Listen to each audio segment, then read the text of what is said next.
Assalamualaikum warahmatullahi wabarakatuh.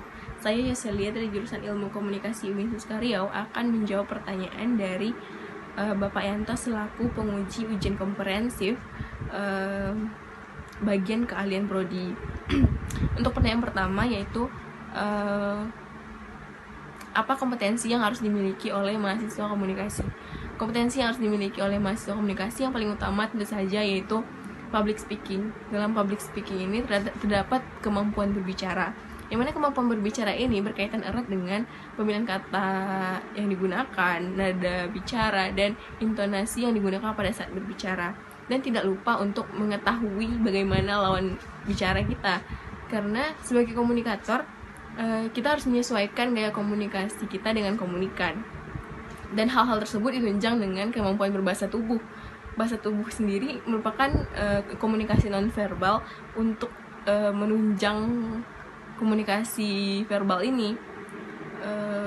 Dan komunikasi nonverbal ini berkaitan erat dengan mimik wajah, tatapan mata, dan gerakan tangan dan gestur-gestur lainnya sebagai pendukung.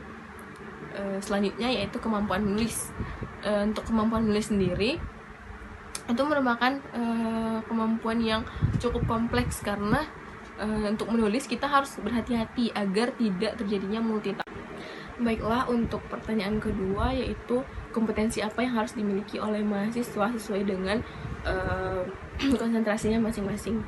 Saya sebagai mahasiswi broadcasting, ada pun beberapa hal yang harus dikuasai, yaitu yang pertama kemampuan menulis.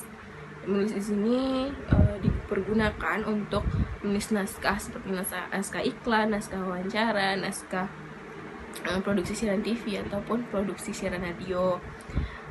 Dan selanjutnya yaitu tentu saja public speaking, karena mahasiswa broadcasting juga dididik untuk menjadi news anchor ataupun announcer di radio-radio. Yang ketiga ada kemampuan untuk mengoperasikan perangkat keras. Kita ambil contoh seperti kamera. Sebagai mahasiswa broadcasting, penggunaan kamera tidak hanya sekedar mengambil gambar dan merekam video secara random, tapi kita juga harus mempertimbangkan angle-angle dan shot-shot pengambilannya. Ada beberapa jenis angle dan shot. Kalau angle ada 5, yaitu normal angle, high angle, low angle, bird angle, dan frog angle. Untuk shot ada banyak jenis gitu. Contohnya kayak medium shot, long shot, close up, extreme close up, dan banyak lainnya. Dan terakhir yaitu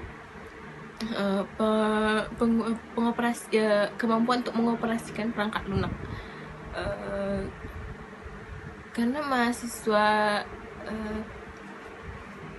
broadcasting ini identik dengan konten, jadi ada beberapa software yang dapat digunakan. Contohnya untuk mengedit audio kita bisa menggunakan Adobe Audition, untuk mengedit video kita bisa menggunakan Sony Vegas atau Adobe Premiere, untuk mengedit gambar atau mendesain grafis gitu dapat digunakan Corel Draw atau Adobe Photoshop, dan banyak lainnya software-software yang seharusnya dikuasai oleh mahasiswa broadcasting.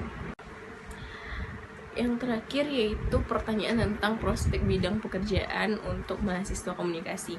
Untuk prospek pekerjaan sendiri, jurusan komunikasi sangat luas, karena dimana sih yang nggak butuh komunikasi.